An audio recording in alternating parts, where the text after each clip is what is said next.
दर्शन की 26वीं कक्षा। योग दर्शन के प्रथम पाद समाधि पाद को हम देख रहे हैं, जिसमें ईश्वर प्रणिधान का प्रसंग लेकर के फिर ईश्वर के बारे में बताया गया। इसको हमने पीछे 24वें सूत्र में भी देखा और 25वें में भी, कि परमात्मा में सर्वज्ञता का बीज निरतिशय है, उससे बढ़कर के सर्वज्ञता का बीज किसी में नहीं है, इसीलिए वही सर्वज्ञ है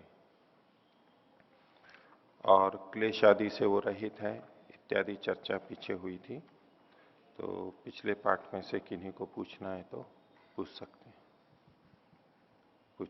ओम आचार्य जी, सूत्र संख्या 24, क्लेश कर्म विपाका शरीर।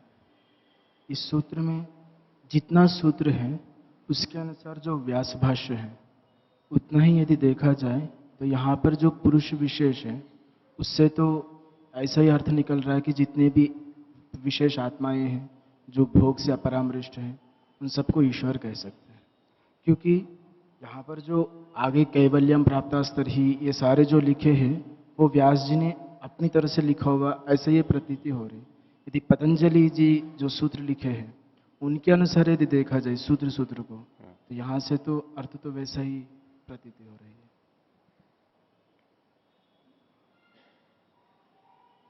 तो पतंजलि जी ने आत्माओं के बारे में क्या लिखा?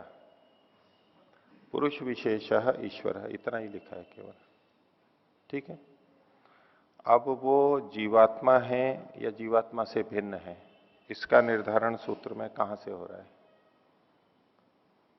आप ये मान करके बोल रहे हो कि व्यास जी ने जो व्याख्या की है वो सूत्र से अतिरिक्त की है, इसको कहते हैं उत्सूत्र। उत्सूत्र व्याख्या बोलते हैं। इस सूत्र में जो नहीं कहा है उससे भिन्न जाकर के अतिरिक्त उत्सूत्र में तत्व, इस सूत्र में जो बात नहीं कही गई है उसको वर्णन किया गया है। आप ऐसा मान करके प्रश्न कर रहे हैं। ठीक है। आपके मानने का आधार ये है, आपने जो बोला कि पतंजलि जी तो यही कह रहे हैं कि ये आत्मा ही एक विशेष आत्मा है। ठीक है। ये निर्धारण कैसे होता है कि पुरुष विशेष आत्मा जो इनसे अपरामृष्ट है, अछूता है, उसका आप तात्पर्य ये ले रहे हैं कि पहले भले ही इनसे स्पृष्ट हो, परामृष्ट हो, लेकिन अब अपरामृष्ट है। जो अपरामृष्ट हो गया है वही पुरुष विशेष है। ये जो आप अर्थ ले रहे हो, ये इसमें कहां से निकल करके आ रहा है? सूत्र में कहां लिखा हुआ है? क्योंकि सूत्र में जो क्लेश कर्म विपाक और आशय इनसे जो अपरामृष्ट बोले हैं, हाँ, तो वो पहले नहीं था। ये चीज तो भी इससे तो नहीं बोल रहे हैं। ऐसे नहीं था ना, और पहले था ये भी नहीं लिखा, इसमें लिखा हुआ है जी। तो आप ये अर्थ करके बोल रहे हो कि पहले तो वो इनसे परामृष्ट था और अब छूट गया है। ये जो आप अर्थ ले रहे हो, आपका जो कथन का आधार है वो यही तो है कि सूत्रकार ने ये लिख रखा है कि यहां जीवात्माएं जो पहले क्लेश कर्म विपाक से युक्त थी और अब छूट गई हैं, उन्हीं का वर्णन किया जा रहा है। अलग से तो किसी की बात है नहीं, और व्यास जी ने अलग से कर दी। तो आप जो सूत्र का अर्थ ले रहे हो वो मैं पूछ रहा हूं कि यहां कहां लिखा हुआ है? जो आप सूत्र पे आरोपित कर रहे हो कि ये तो सूत्रकार कह रहा है, ये आपको कैसे पता लग गया? सूत्र में कहां लिखा हुआ है कि ये आत्माएं, ये पुरुष विशेष वो है जो पहले तो स्पृष्ट था और बाद में अब अपरामृष्ट हो गया, अब छूट गया है? ये कहां लिखा हुआ है इसमें? पहले का तो बोले नहीं है, परंतु कुछ नहीं बोला है ना, फिलहाल का तो पहले का नहीं लिखा है ना।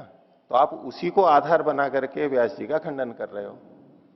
तो व्यास जी तो ठीक है या नहीं है, लेकिन पहला तो आप ही पे प्रश्न आएगा कि आप एक पूर्व मान्यता बना करके आपने एक कल्पना की कि सूत्र तो ये कह रहा है, तो पहला प्रश्न तो यही आएगा कि सूत्र ये कह रहा है या नहीं कह रहा है। उस पर आप निरुत्तर हो, ये सूत्र तो नहीं कह रहा है ऐसा। तो जो आधार है, जिसके आधार पे आप आगे का निषेध कर रहे हो, वो आधार ही नहीं रहा, तो आगे की बात ही नहीं उठेगी। यहां अपरामृष्ट के ये भी तो अर्थ हो सकता है कि ना तो पहले क्लेश कर्म से युक्त था ना भविष्य में होगा। ये भी तो हो सकता है, पहले इनसे युक्त था और अब रहित है, ये अर्थ आप ले रहे हो, ये भी हो सकता है।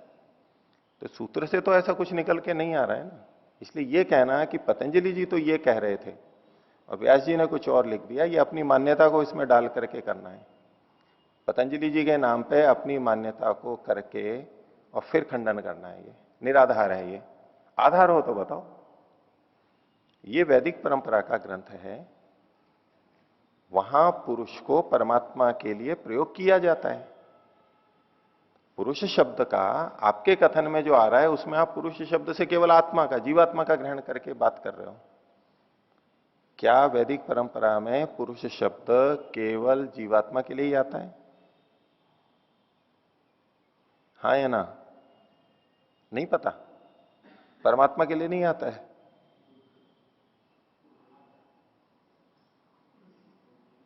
पुरुष शब्द परमात्मा के लिए नहीं आता है क्या? वो नहीं आता हो तो आप कह सकते थे, ये व्यास जी ने अपने उससे कर दिया है। पुरुष शब्द परमात्मा के लिए बहुत आता है। पूरा पुरुष सूक्त जो है वो पुरुष किसके लिए? परमात्मा के लिए है। यजुर्वेद में भी पुरुष सूक्त है, ऋग्वेद में भी है, अथर्ववेद में भी है, और पुरुष शब्द है। ततो ज्यायांश पुरुष पादोस्य विश्वाभूतानि त्रिपादस्यामृतम दिवी। ये कौन सा पुरुष है? तो आपके कथन में पुरुष मतलब जीवात्मा ये मान करके, एक मान्यता के आधार पर आप ये बोल रहे हो, वो प्रमाण से युक्त नहीं है। शास्त्र में पुरुष शब्द जीवात्मा के लिए भी आता है और परमात्मा के लिए भी आता है। आत्मा और परमात्मा ये दो शब्द ही हमारे यहां पर बहुत प्रसिद्ध है। अब परमात्मा शब्द में भी तो आत्मा शब्द पढ़ा हुआ है, पुरुष और परम पुरुष। तो आत्मा शब्द दोनों के लिए प्रयोग किया जाता है, लेकिन जब कुछ विशेषता लगा दी जाती है वो परमात्मा के लिए तो निश्चित होता ही है। और सामान्य रूप से भी आसपास के लक्षणों को देख करके हम पुरुष शब्द का निर्धारण करते हैं। तो ये पुरुष विशेष, पुरुष तो दोनों हैं और उससे भिन्न कहा जा रहा है इसको, ये पुरुष विशेष है। और जो जीवात्माएं हैं वो क्लेश कर्म विपाक आशय से युक्त होती हैं, इसमें कोई संदेह नहीं है। तो उससे जो बचा हुआ है वो कौन है? वो ईश्वर है, उससे भिन्न है। यही तात्पर्य इसमें निकल के आता है। व्यास जी ने इसी बात को खोला है, क्योंकि केवल सूत्र को देख करके जिनको पृष्ठभूमि पता नहीं है उनको भ्रांति हो सकती है। वो कह सकते हैं कि यहां तो केवल जीवात्मा का ही वर्णन है। तो इसीलिए तो व्यास जी ने सारा खोला है। बोलिए।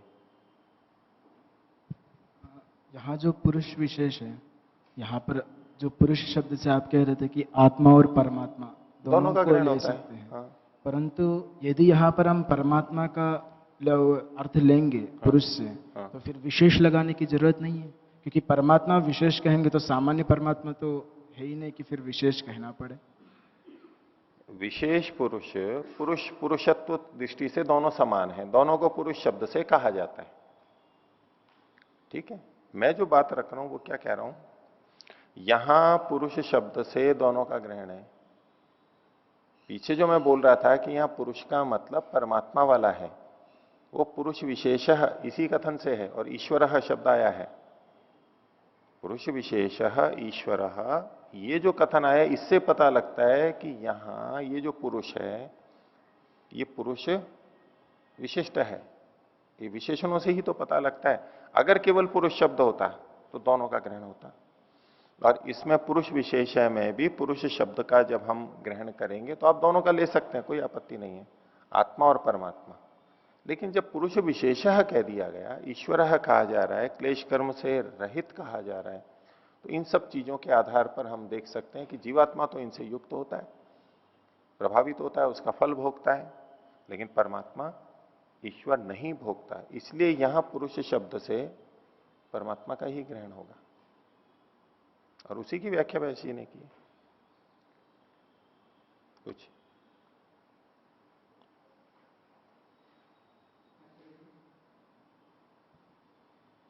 25वें सूत्र में पहले अनुच्छेद के दूसरी लाइन,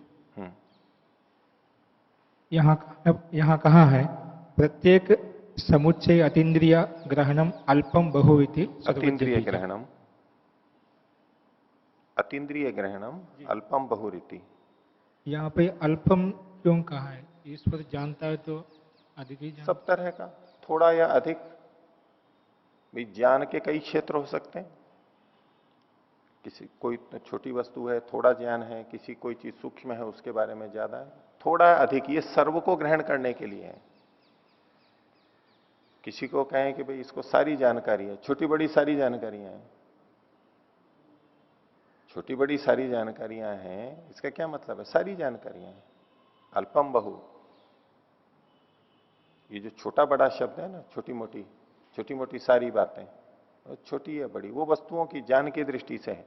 कुल मिला करके तो संपूर्ण ज्ञान एक ही हो गया, सारा मिला करके। लेकिन छोटी वस्तुओं से संबंधित, लघु वस्तुओं से संबंधित अल्प ज्ञान है, बड़ी वस्तुओं या सूक्ष्म वस्तुओं से संबंधित अधिक ज्ञान है, अलग अलग होता है। तो उस सबको हम मिलाएंगे तो अल्पम बहु, चाहे अल्प हो बहु हो, कम से कम या अधिक से अधिक, सूक्ष्म से सूक्ष्म, बड़े से बड़ा, अधिक से अधिक, कम से कम, सबका ग्रहण करने के लिए इस शब्द का प्रयोग किया जाता है, अल्पम बहुरीति।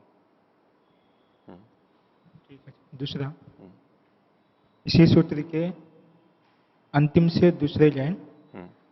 आदि विद्वान निर्माण चित्तम अधिष्ठाया, ये निर्माण चित्तम अधिष्ठा आश्रय कैसे लिया? चित्त का आश्रय।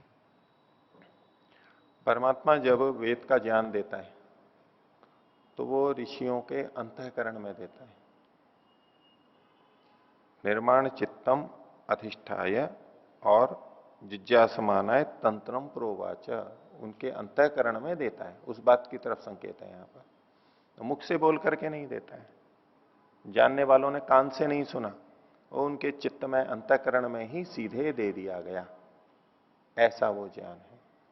तो निर्माण चित्तम अधिष्ठाय, उसका आधार करके, और क्योंकि परमात्मा ने ये चित्त बनाए हैं, उनको दिए हैं, और उसी के अंदर अंदर वो है, और अंदर ही अंदर वो उनको ज्ञान दे देता है, ये तात्पर्य है। नहीं, आत्मा में नहीं, अंतःकरण में। चित्त मतलब जो अंतःकरण है उसमें, क्योंकि जो ज्ञान रहेगा संस्कार रूप में वो चित्त में ही रहेगा, जैसे अभी रहता है। अभी जो हम प्रमाण आदि से जानते हैं, प्रत्यक्ष आदि से, वो सब कहाँ रहता है? संस्कार रूप में, वही चित्त में, अंतःकरण में रहता है। ऐसे ही उसमें रहता है, यस्मिन ऋच साम यजुंशी यस्मिन प्रतिष्ठिता रतना भाव विवारा तन्मय मन शिव संकल्पमस्तु। तो ये जो सारा ज्ञान है वो मन में रह सकता है, मन में आता है, परमात्मा ने वो अंतःकरण में दिया, उसकी तरफ संकेत है। सृष्टि के प्रारंभ में वो अंतःकरण में दे देता है, उसके देने का तरीका ही यही है, तो और कोई तरीका है नहीं। वो पुस्तक लिख करके नहीं देता है, वो सुना करके बोल करके नहीं देता है, वो रिकॉर्डिंग करके नहीं देता है, वो अंतःकरण में देता है सीधा। ठीक है, पूछिए पूछिए, और किन्हीं को पूछिए।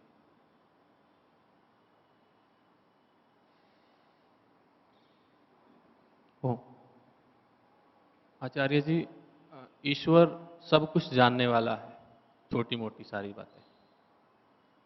क्या ईश्वर उनको भी जानता है कि क्या ये जीवात्मा आगे कर्म करेगा? उसको नहीं जान सकता।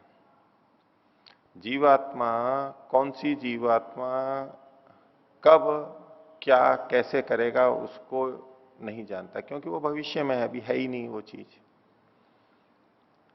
जो चीज अभी हुई ही नहीं है उसको जान लेना, ये भी एक अविद्या का भाग है।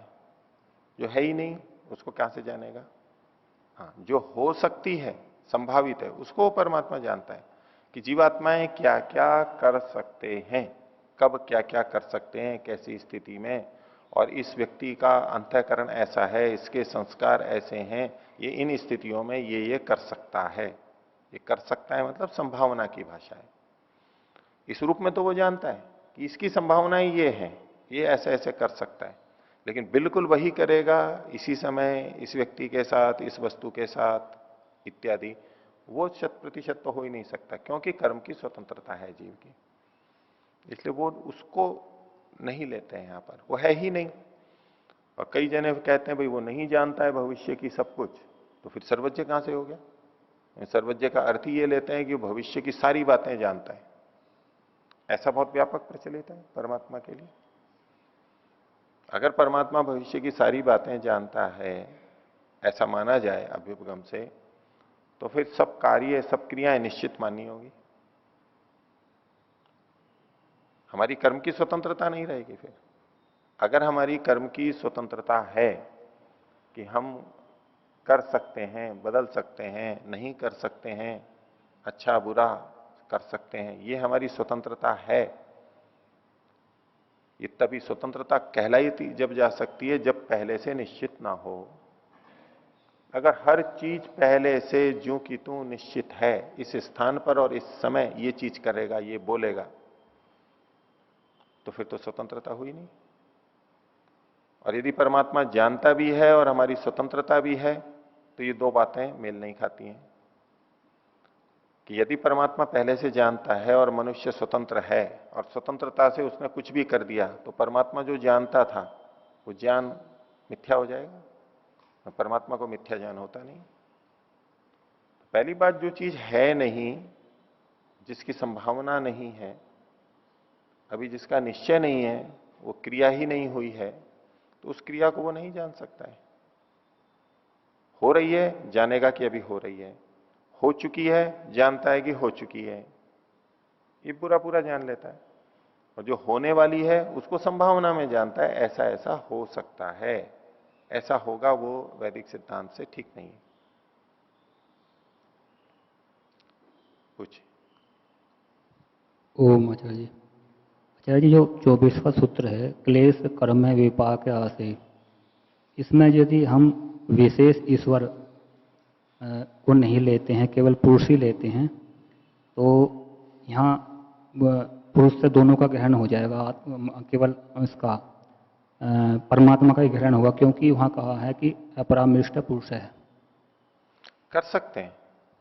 इनका प्रश्न ये है कि यहां सूत्र में जो पुरुष विशेष है ईश्वर है कहा, इसमें विशेष शब्द नहीं लगाते, केवल इतना सूत्र होता है, क्लेश कर्म विपाकाशयी अपरामिष्ट पुरुष ईश्वर। इससे भी वही अर्थ आ जाता है, आपत्ति नहीं है इसमें भी। नहीं कि वो अपरामृष्ट है, पुरुष है, और फिर ईश्वर शब्द बोल दिया है, आ सकता है। लेकिन इस स्पष्टता के लिए कहा जा सकता है क्योंकि पुरुष तो दोनों तरह के होते हैं। अपरामृष्ट जिस पुरुष की बात कही जा रही है, ये सामान्य पुरुष नहीं है, ये विशेष पुरुष है। सामान्य पुरुष भी अपरामृष्ट होता है, लेकिन वो पहले का भी इससे युक्त था, बाद में उससे रहित भी हो जाता है मुक्ति में। तो यहां पुरुष विशेष कहा जा रहा है, सामान्य पुरुष नहीं लिया जा रहा है। अब पुरुष विशेष कौन सा होगा? न पुरुष विशेष ये होगा, ये एकदेशी है वो सर्वव्यापक है, ये अल्पज्ञ है वो सर्वज्ञ है, ये सुखी दुखी होता है, सांसारिक क्षणिक सुख दुख होते रहते हैं, वो नित्य आनंद से युक्त है। ये सारी उसकी, ये बंधन में आता है वो बंधन में नहीं आता, ये विशेषता है उसकी, ये पुरुष विशेष है। बाकी पुरुष तो समान है। तो वो पुरुष विशेष स्पष्टता के लिए विशेष शब्द लगाना अच्छा है। नहीं लगाते तो भी व्याख्या से तो हम वही अर्थ लेते हैं, वही लिया जा सकता था, लेकिन स्पष्टता के लिए होता है। ओम।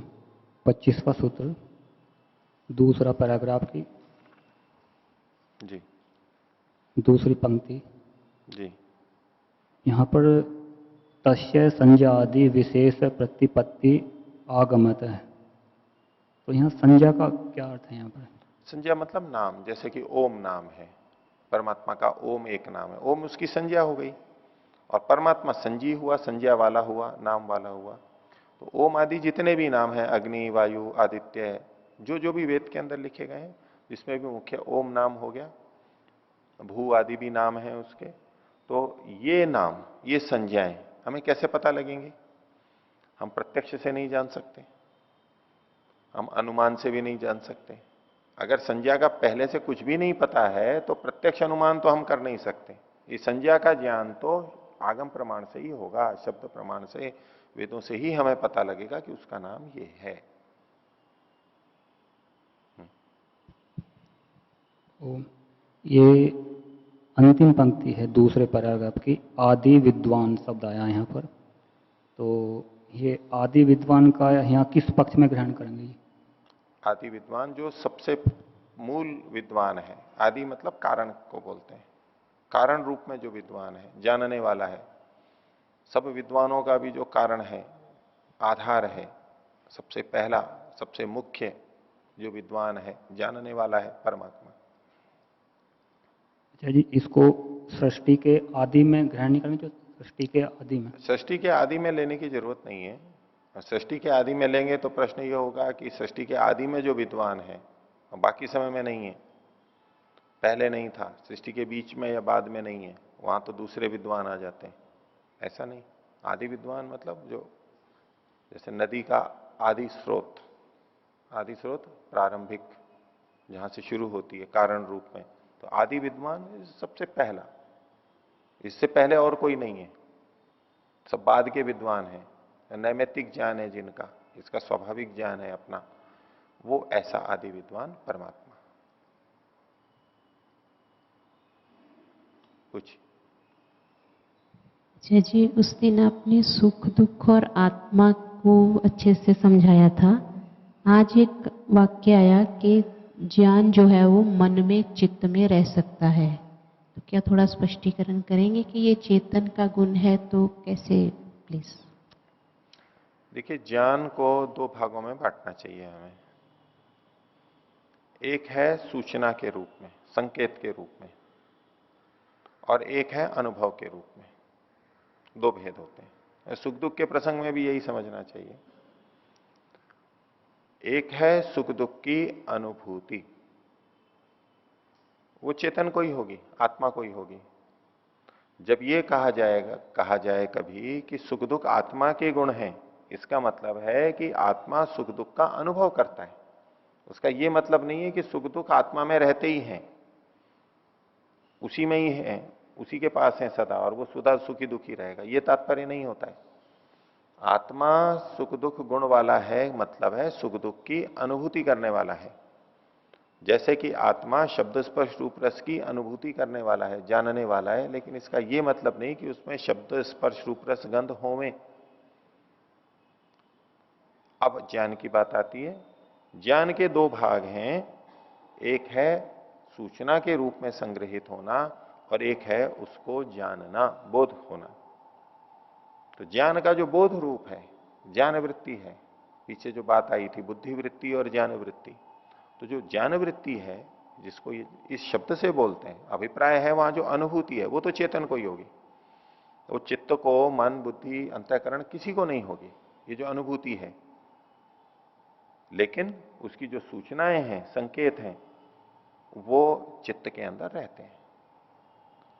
अब इसको लौकिक उदाहरण से समझें कि हम किसी पुस्तक में कह सकते हैं कि इसमें ज्ञान है, पुस्तक में ज्ञान है, इसको हम कह सकते हैं या नहीं कह सकते हैं? कह सकते हैं, कहते हैं, प्रयोग करते हैं ना, करते हैं। वेद ज्ञान के भंडार हैं, ज्ञान की प्राप्ति के लिए पुस्तकों का अध्ययन करना चाहिए, स्वाध्याय करना चाहिए। भले ही और भी उपाय हैं ज्ञान प्राप्ति के लिए, लेकिन पुस्तकों के लिए भी हम बोलते हैं, खूब व्यवहार करते हैं हम पुस्तकों में। ठीक है, आजकल हम तंत्र जाल है, इंटरनेट है, इससे भी करते हैं, वहां भी कुछ लिखते हैं, पढ़ते हैं, लिखते हैं, सुनते हैं, देखते हैं, जो भी है उससे हमारे को ज्ञान होता है बहुत सारा। अब ये जो पुस्तक में ज्ञान कहा जा रहा है, वो किस रूप में है?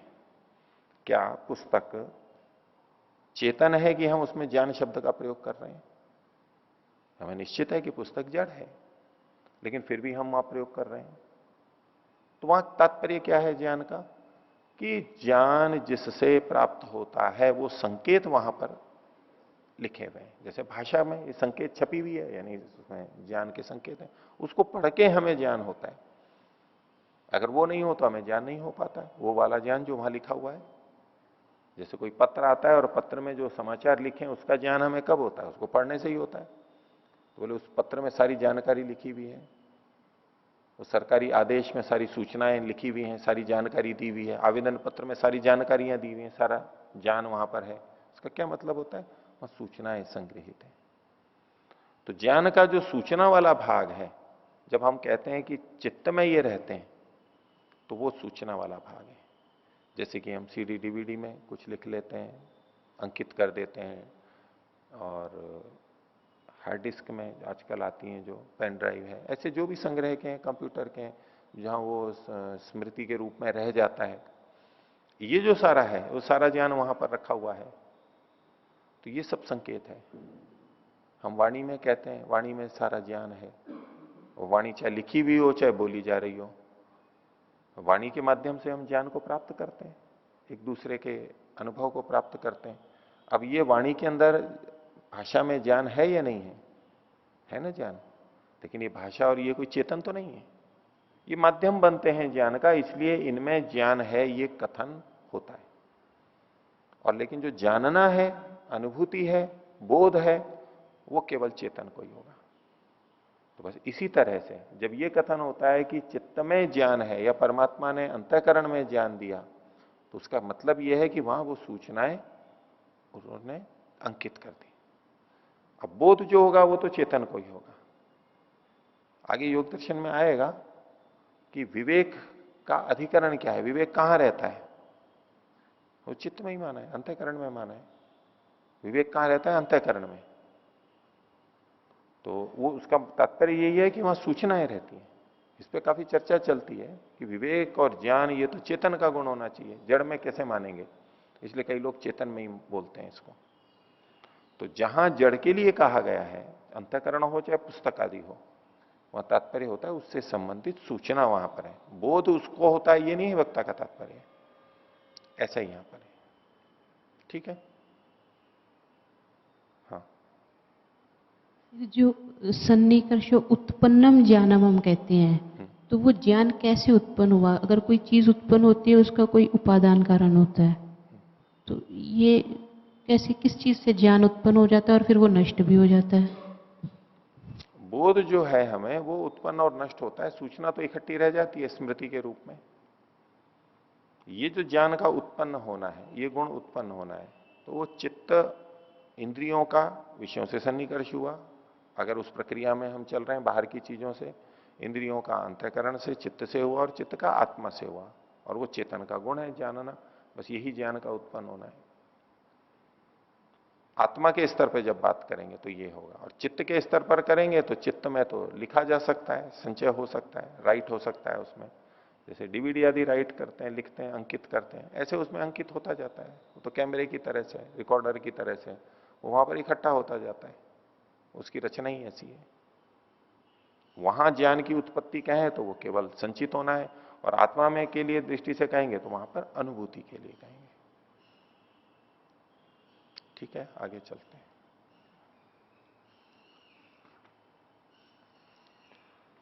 तो आज 26वां सूत्र चलेगा। 25वें में हमने देखा था तत्र निरतिशयम सर्वज्ञ बीजम।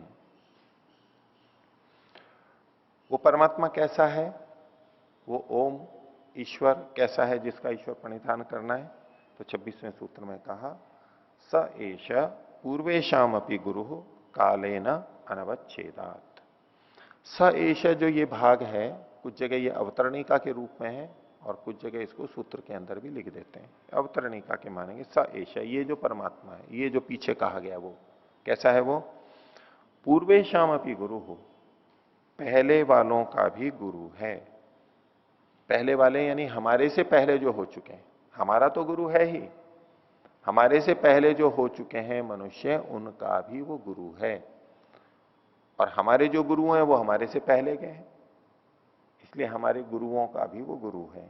और हमारे गुरुओं के भी जो गुरु हैं, उनके भी जो गुरु हैं, जितने भी हुए हैं, उन सब का, वो सब पूर्व में आ गए, उन सब का भी गुरु कौन है? तो कहा पूर्वेशाम अपि गुरु, वो सबका पूर्व वालों का भी गुरु है। क्यों है? उसके लिए कारण दिया, कालेन अनवच्छेदात्। काल से वो खंडित नहीं होता है, पृथक नहीं होता है, काल के द्वारा सीमित नहीं किया जाता, उसको अलग से नहीं किया जा सकता। यानी वो नित्य है, सदा बना हुआ है, इसलिए वो पहले वालों का भी है।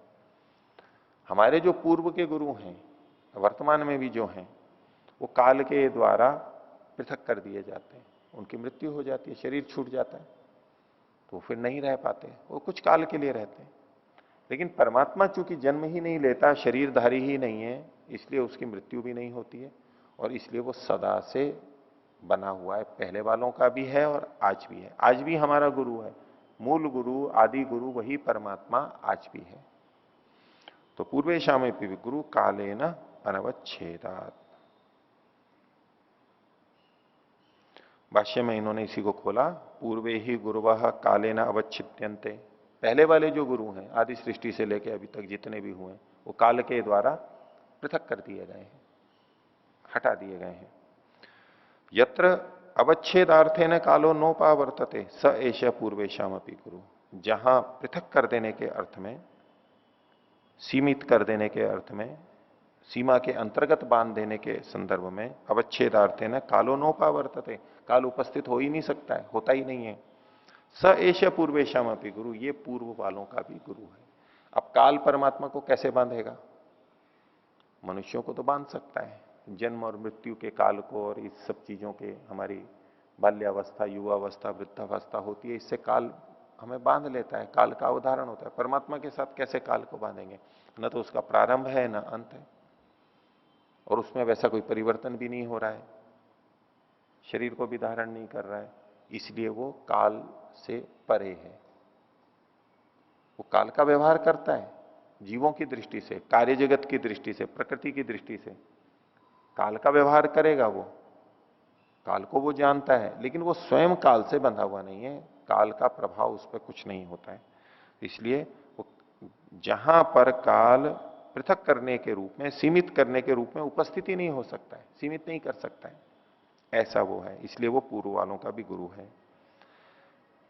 आगे कह रहे हैं यथा अस्य सर्गस्य आदौ, जैसे इस सर्ग के आदि में, सृष्टि के आदि में, प्रारंभ में स्पष्ट है कि आप पहले भी कुछ सर्ग हुए थे, अभी भी है और आगे भी होंगे, यानी सृष्टि बनती है, बिगड़ती है, ये इनकी स्पष्ट मान्यता है। यथा अस्य सर्गस्य आदौ प्रकर्षगत्या सिद्ध, प्रकर्ष गति से, ज्ञान की अत्यधिकता से वो सिद्ध है, विद्यमान है, ज्ञात होता है। सृष्टि के प्रारंभ से ही ज्ञान देता है, इस रूप में भी प्रकर्षगत्या सिद्ध है, और सृष्टि की रचना करता है, और सृष्टि की उत्पत्ति के बाद मनुष्य जो सारा देखते हैं, सारी चीजें, उससे भी वो सिद्ध है। तथा अतिक्रांत सर्गादिशु भी प्रत्येतव्य, इसी प्रकार से इस सर्ग से अतिक्रमण करके आगे और पीछे के दोनों का, भविष्य का तो है ही और पीछे का भी, सब में भी यही प्रत्येतव्य जानना चाहिए, समझना चाहिए, अनुमान कर लेना चाहिए। जैसे इस सृष्टि में हम उसके ज्ञान की अधिकता को, प्रकर्षता को, ज्ञान के उत्कर्ष को हम जान सकते हैं, वो सिद्ध है कि वो है, ज्ञान की अधिकता के कारण से वो है, ऐसा ही बाकी सर्गों में भी समझना चाहिए। तो इसलिए उसकी प्रकर्षता, ज्ञान की प्रकर्षता सदा सदा ज्ञात होती है, थी और होगी, वर्तमान में तो है ही, इसलिए वो काल से पृथक नहीं होता है, अवच्छिन्न नहीं होता है, काल से युक्त रहता है, काल से रहित रहता है, काल से प्रभावित नहीं होता है कुछ। इसलिए स एष पूर्वेशाम अपि गुरु कालेन अनवच्छेदा। ये परमात्मा का स्वरूप कुछ पिछले कुछ सूत्रों में बताया। ईश्वर प्रणिधान का कहा था। ईश्वर प्रणिधान किस प्रसंग में कहा था? अधिमात्र उपाय वालों की, उपाय प्रत्यय योगियों के संदर्भ में, अधिमात्र उपाय वालों की आसन्नतम समाधि लाभ का कोई दूसरा भी उपाय है क्या? अधिमात्र तीव्र संवेग, ये आसन्नतम का उपाय, और ईश्वर प्रणिधान। वो ईश्वर कौन है उसके बारे में कुछ वर्णन पिछले सूत्रों में बताया, ऐसा ऐसा जो ये ईश्वर है। अब उसका ईश्वर प्रणिधान कैसे करें, तो उसके लिए आगे कहा, उसका नाम भी बता दिया। उसका नाम अब आगे बता रहे हैं 27वां सूत्र, तस्य वाचकः प्रणवः। तस्य, उस तस्य ईश्वरस्य, पुरुष विशेषस्य, उस गुरु क्या जो अभी तक वर्णन करते आए हैं उसका, वाचकः बताने वाला, बोलने वाला, संकेत करने वाला, प्रणवः, प्रणव ये है। प्रणव ओम के लिए कहा जाता है, ओम का नाम प्रणव है, क्योंकि ओम के द्वारा परमात्मा की प्रकर्ष रूप से स्तुति होती है, प्रकर्ष रूप से उसको पुकारा जाता है, विशेष रूप से पुकारा जाता है।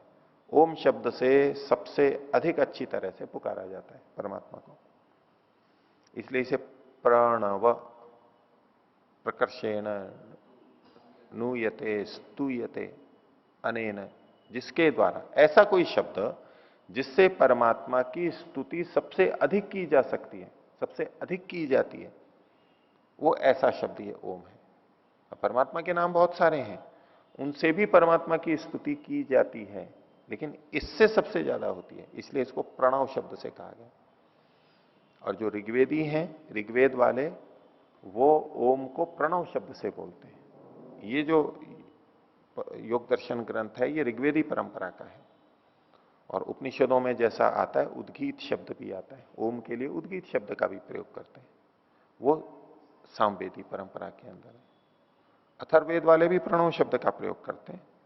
मुंडकोपनिषद अथर्ववेदीय है, प्रणवो धनु शरो ह्यात्मा ब्रह्म तल लक्ष्य उच्यते, तो वहां प्रणवो धनु, प्रणव जो है वो धनु, धनुष के समान है, एक आलंकारिक रूप से समझाया गया।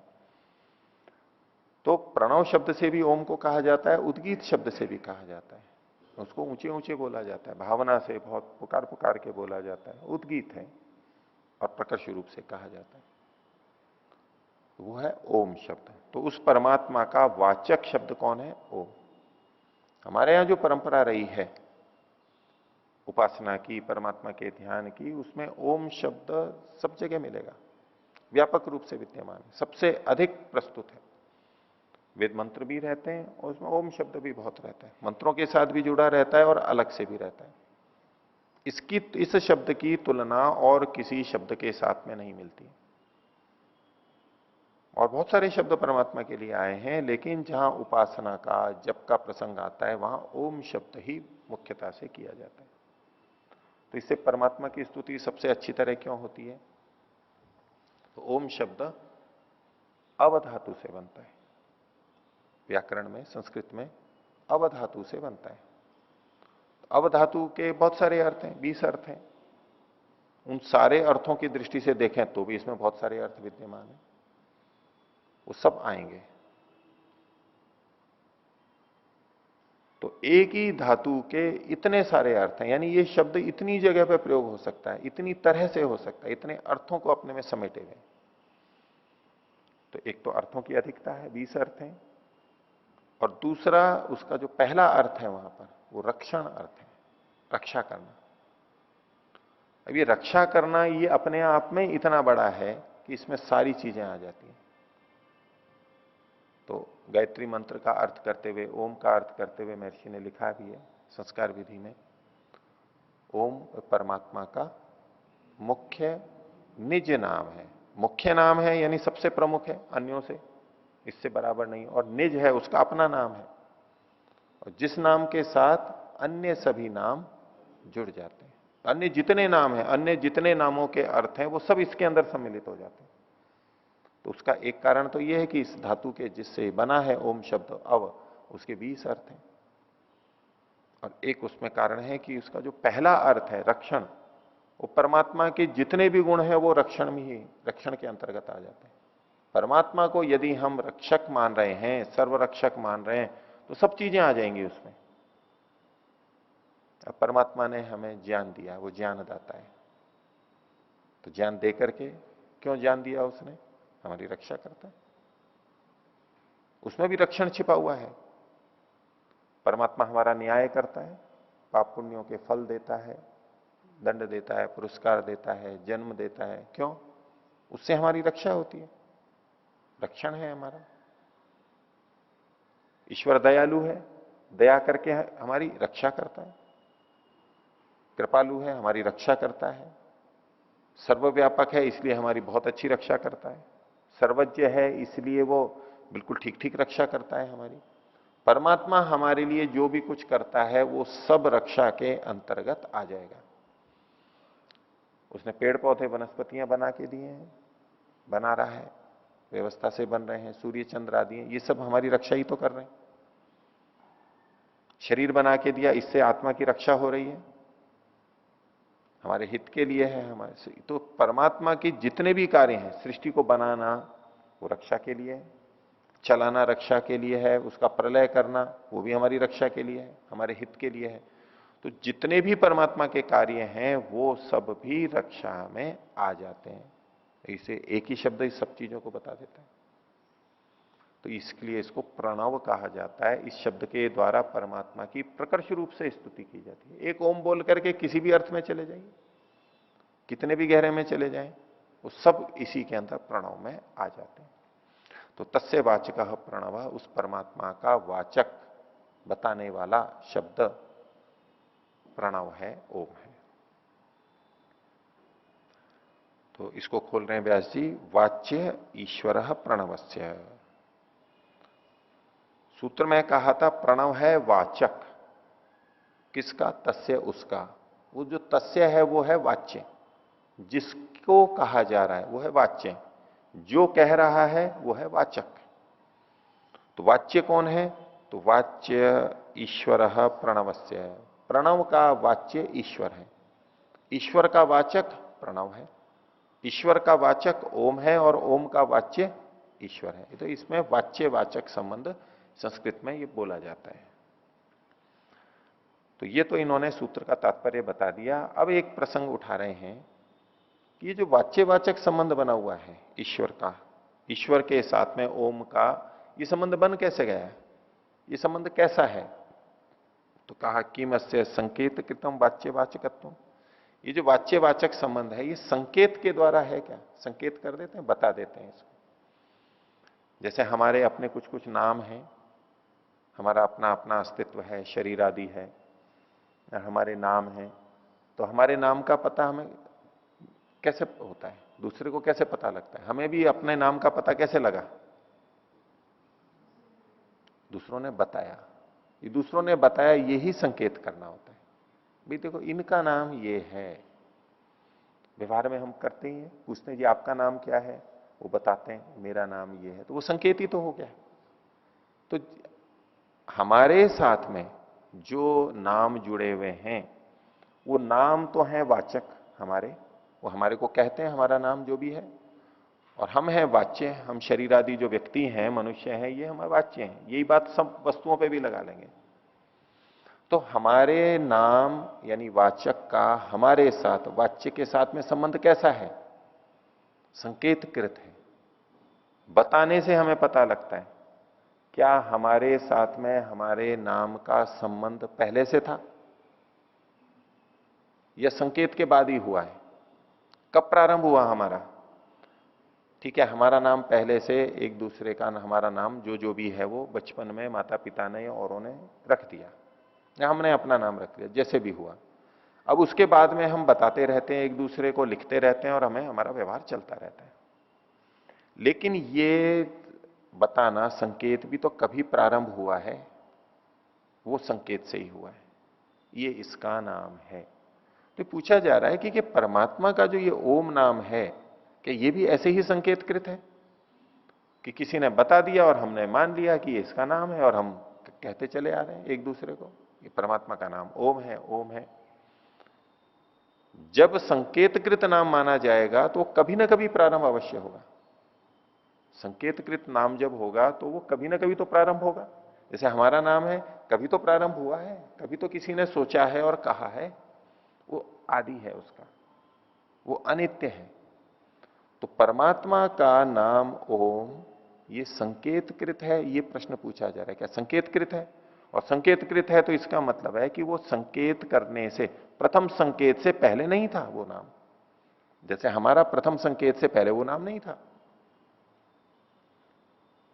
तो यदि परमात्मा का ये नाम भी संकेत से स्वीकार किया जाता है तो उसका प्रारंभ कभी ना कभी मानना पड़ेगा। ये प्रश्न खड़ा होगा। अच्छा, जैसे हम एक दूसरे का नाम संकेत से जानते हैं, बताते हैं, ऐसे उस ईश्वर का नाम भी ओम संकेत से बताया जाता है। ये हम देख ही रहे हैं, शास्त्र बता देते हैं, हम परस्पर एक दूसरे को बता देते हैं, विद्वान हमें बता देते हैं। तो संकेत तो यहां भी दिखाई दे रहा है हमें। संकेत से ईश्वर के नाम का ज्ञान होना हमें प्रत्यक्ष दिखाई दे रहा है, व्यवहार कर रहे हैं। जैसे हमारा आपस में, तो क्या इतना संकेत होने मात्र से हम ये माने कि इसका प्रारंभ भी संकेत से हुआ है कभी? जैसे हमारा होता है, व्यवहार संकेत में चल रहा है, लेकिन क्या प्रारंभ भी संकेत से ही हुआ था? यहां पर जाकर के प्रश्न खड़ा होगा, क्या हमारा जैसा है वैसा ही उसका है? तो इसलिए प्रश्न उठाया किम अस्य संकेत कृतम वाच्य वाचकत्व, ये जो वाच्य वाचकत्व संबंध है ये संकेत कृत है, यानी क्या इसका प्रारंभ संकेत से हुआ था? प्रारंभ के लिए देखना है, व्यवहार में तो संकेत हो ही रहा है। अथवा दूसरा विकल्प है प्रदीप प्रकाशवत अवस्थितम इति। प्रदीप यानी जो दीपक है जो जल रहा है, ऐसे दीपक की बात कर रहे हैं, उसका और प्रकाश का संबंध संकेतकृत है या अपने आप पता लग जाता है, अवस्थित है? क्या कोई हमें बताता है कि देखो ये दीपक से प्रकाश निकल रहा है? हमें वैसे ही पता लग जाता है। दीपक जल रहा है और प्रकाश है, बिना बताए हमें पता लगता है। चक्षु आदि से हमें पता लग जाता है, प्रकाश आ रहा है, नेत्रों से पता लग जाता है हमें। अब ये बिना संकेत के पता लग रहा है। तो एक दूसरी व्यवस्था ये है कि दीपक है और प्रकाश अपने आप उससे हमें पता लग जाता है, संकेत की आवश्यकता नहीं है। क्या ऐसे ही ईश्वर है और उसका ओम नाम हमें अपने आप पता लग जाता है, संकेत की आवश्यकता नहीं है? क्या ऐसा है? जैसे दीपक से प्रकाश निकलता है, अग्नि से, दीपक की अग्नि से प्रकाश निकलता है और वो उसके साथ स्वाभाविक है, अविनाभाव संबंध है। दीपक जल रहा है तो प्रकाश तो होगा। ऐसा कभी नहीं होगा कि दीपक जल रहा है और प्रकाश नहीं हो। अग्नि है तो कम या अधिक वहां दीपक में प्रकाश रहेगा, प्रकाश। तो ऐसे ही परमात्मा है और बस उसका ओम नाम हमारे को पता लग गया, क्या ऐसे है? तो संकेतकृत व्यवहार होते हुए भी आदि वाला संकेतकृत हम स्वीकार नहीं कर पाते, वहां प्रश्न खड़ा होता है। और प्रदीप प्रकाश के समान भी नहीं पता लगता है। अगर प्रदीप प्रकाश के समान हो तो बिना बताए पता लग जाना चाहिए था, हमारे को सबको पता लग जाना चाहिए था, क्योंकि ईश्वर सर्वव्यापक है, सबको उसका नाम ओम है ये पता लग जाना चाहिए था। लेकिन हमें जब भी पता लगाए वो संकेत से ही लगाए। तो ये अवस्थित है, ये भी हमारे को बैठ नहीं रहा है कि परमात्मा का नाम उसके साथ में ऐसा जुड़ा हुआ है, अवस्थित है, यानी नित्य है, सदा से है, पता लग जाना चाहिए। तो ये दो विकल्प इन्होंने किया, क्या ये है या ये है? ये जो वाच्यवाचक संबंध है ये सांकेतिक है या प्रदीप प्रकाश के समान है, ये प्रश्न उठाए।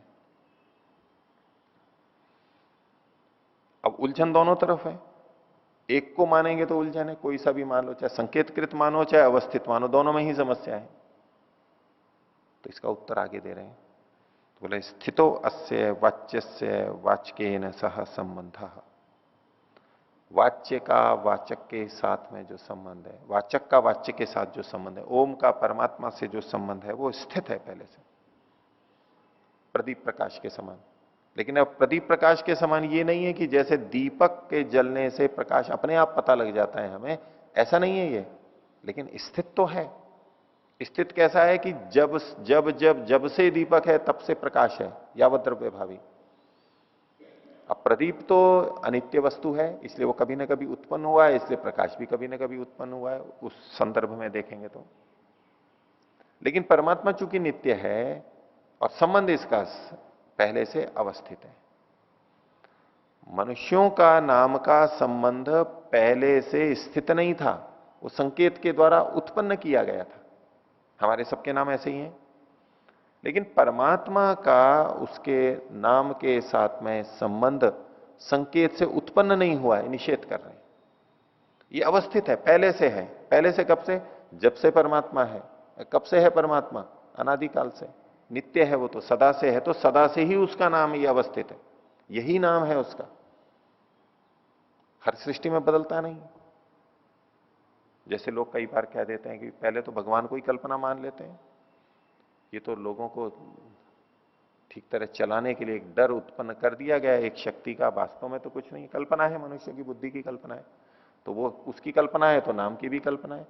अब आगे कभी और कोई नाम रख देगा कोई अगली सृष्टि में। तो कहना नहीं, ये जो प्रणव ओम नाम है ये इसका नित्य संबंध है, ये सदा से है, ये ऐसा नहीं है, संकेतकृत नहीं है, ये स्थित है। स्थितो अस्य वाच्य से वाचकेन सह संबंध। तो बोले लेकिन हमारे को तो पता नहीं लगता है प्रदीप प्रकाश के समान, इसको अपने आप तो पता नहीं लगता है। बोले नहीं, संकेत से तो पता लगेगा। पता तो हमें संकेत से ही लगेगा। तो ना तो ये हमारे नाम और हमारे साथ में जो संकेतकृत संबंध है वैसा है, और ना ये प्रदीप प्रकाश के समान अपने आप पता लगने वाला है। दोनों ही पूरे पूरे नहीं घटते, उसमें एक एक भाग घटता है। प्रदीप प्रकाश के समान परमात्मा के साथ ओम का संबंध पहले से अवस्थित भी है, और अवस्थित होते हुए हमारे द्वारा बताए जाने पर, किसी परस्पर बताए जाने पर संकेत से वो पता भी लगता है। ये दोनों तरह है।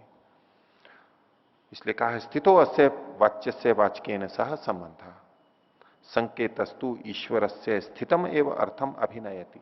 और ये जो संकेत से हमें पता लगता है, ये परमात्मा का ओम के साथ में पहले से विद्यमान जो संबंध है उसी को केवल बताता है, जनाता है, नया नहीं करता है।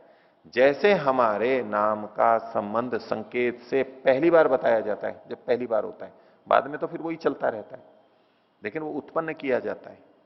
ऐसा परमात्मा के साथ में उत्पन्न नहीं होता है ये ओम नाम का संबंध, वो तो सदा से था, लेकिन संकेत पहले से विद्यमान को बता रहा है। उदाहरण के लिए यथा अवस्थित पिता पुत्रयो संबंध संकेतेन अवद्योत्यते। ये पिता है और ये पुत्र है, ये जो संबंध बताया जाता है, ये संबंध नया नहीं बनाया जाता है, वो संबंध तो पहले से था।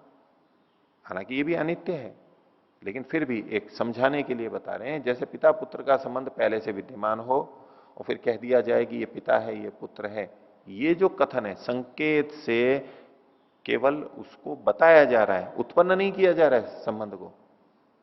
शब्द के द्वारा संबंध उत्पन्न नहीं किया जा रहा है, पहले से विद्यमान संबंध बताया जा रहा है।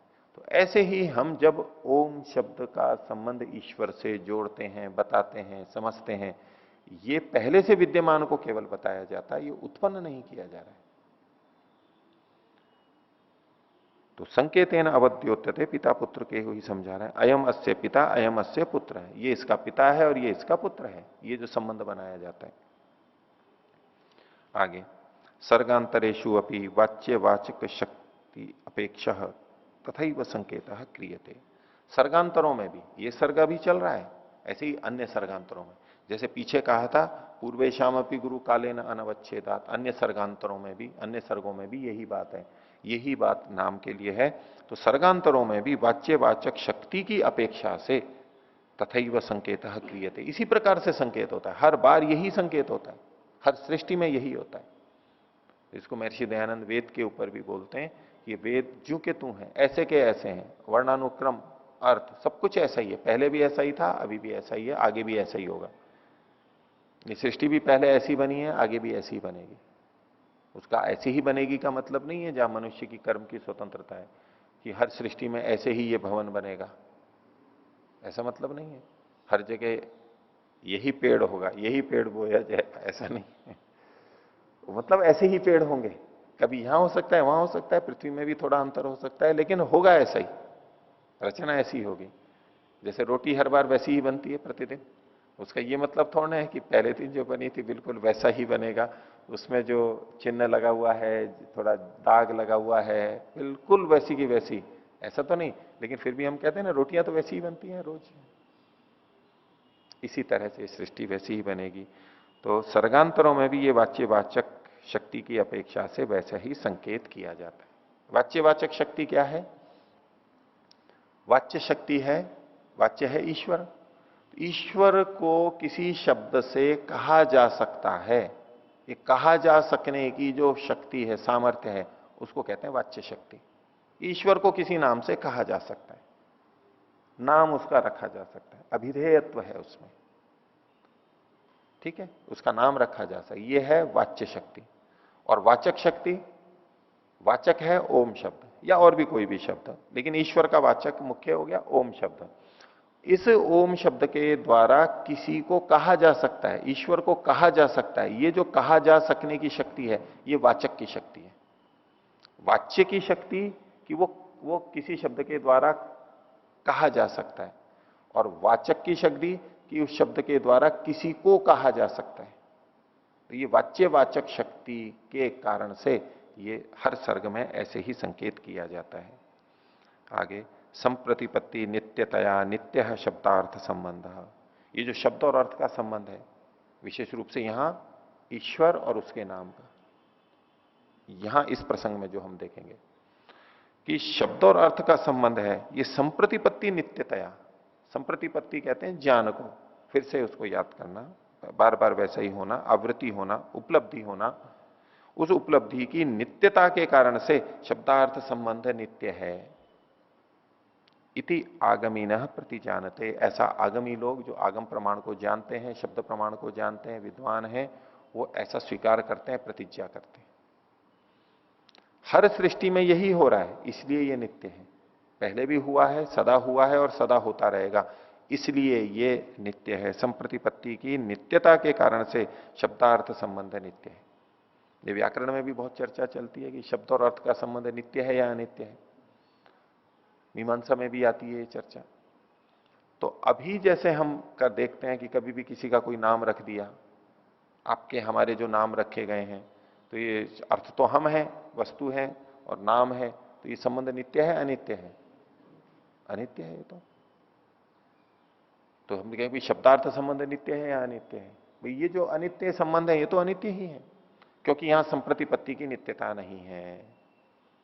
अगली सृष्टि में हम पता नहीं क्या होंगे और हम मनुष्य भी बने तो हमारा कौन सा नाम होगा, भिन्न भिन्न हो सकता है, हमारा ही नाम। तो चूंकि जिन शब्दों में संप्रतिपत्ति की नित्यता नहीं है वहां शब्दार्थ संबंध नित्य नहीं होगा, वो तो निर्मित है।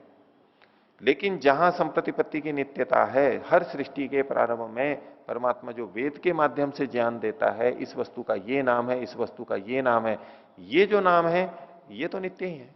ये आगम से जो नाम आ रहे हैं, वेद से जो नाम आ रहे हैं, ये हर सृष्टि में यही रखे जाएंगे, यही नाम होते हैं सदा से। और परमात्मा का भी ओम और अपना नाम नित्य ही है, हर सृष्टि में ऐसा ही होता है। तो परमात्मा के द्वारा प्रदत्त जो ज्ञान है, वेद है, उन शब्दों का शब्दार्थ संबंध हम नित्य मानेंगे, वो ऐसा ही है और ऐसा ही रहेगा। हाँ, उन वस्तुओं का कोई दूसरा नाम भी रख देता है। हर सृष्टि में मनुष्य कोई भी नाम रख सकता है, तो वो तो भाषा की दृष्टि से कहीं कुछ भी रख देगा, कहीं कोई भी नाम रख देगा, बिगाड़ करके रख देगा। वो हर सृष्टि में भिन्न भिन्न हो सकता है, वहां शब्दार्थ संबंध नित्य नहीं माना जाएगा, क्योंकि ये आगमी लोग ये जानते हैं। ये जो शास्त्र को जानने वाले हैं, लोक व्यवहार की दृष्टि से कथन नहीं है ये शास्त्र की दृष्टि से कथन है। शास्त्र में जो है और शास्त्र के अनुसार जो व्यवहार चल रहा है वहां भी ये लग जाएगा। लेकिन जो बिना शास्त्र के वैसे ही नाम रखे जाते हैं, वो शब्दार्थ संबंध नित्य नहीं होते। तो संप्रतिपत्ति नित्यतया, नित्य है शब्दार्थ संबंध, शब्द का अर्थ के साथ संबंध नित्य है, ये तो इनकी प्रतिज्ञा है। हेतु है संप्रतिपत्ति नित्यतया, उसके कारण से, संप्रतिपत्ति की नित्यता के कारण से आगमी लोग जो शब्दार्थ संबंध को जानते हैं, शास्त्र को जानते हैं, वो इसको स्वीकार करते हैं, नित्य ही स्वीकार करते हैं।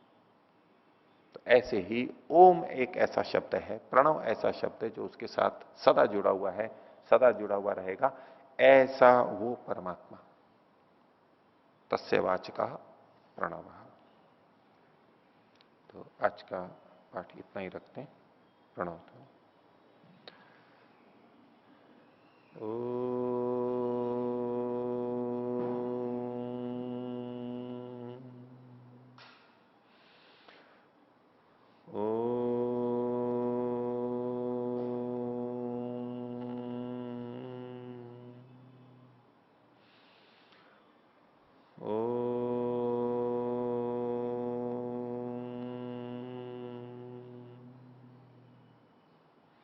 सभी को सादर अभिवादन। ओम।